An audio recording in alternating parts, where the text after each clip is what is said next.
skaters and riders, I'm John, and this is your Sunday, March 3rd, Wachusett Mountain Snow Report.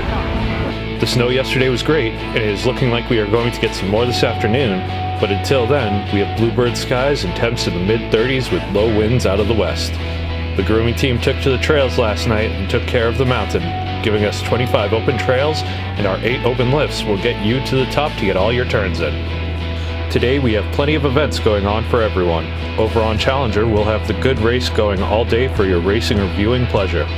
In the Lodge, we'll have Stuff a Bear from 10 to 12. And finally, we'll have Princess Elsa from the movie Frozen on the slopes for all of you to get some runs in with a princess. She'll be over on Ollie's from 10 to 11, and then in the Lodge for some more fun. Check out Wachusett.com for more details and other great events happening on the mountain. That's all I have for today. Be sure to keep an eye on social media for any updates to the mountain you might need to know about. Have a good Sunday, and I'll see you on the slopes.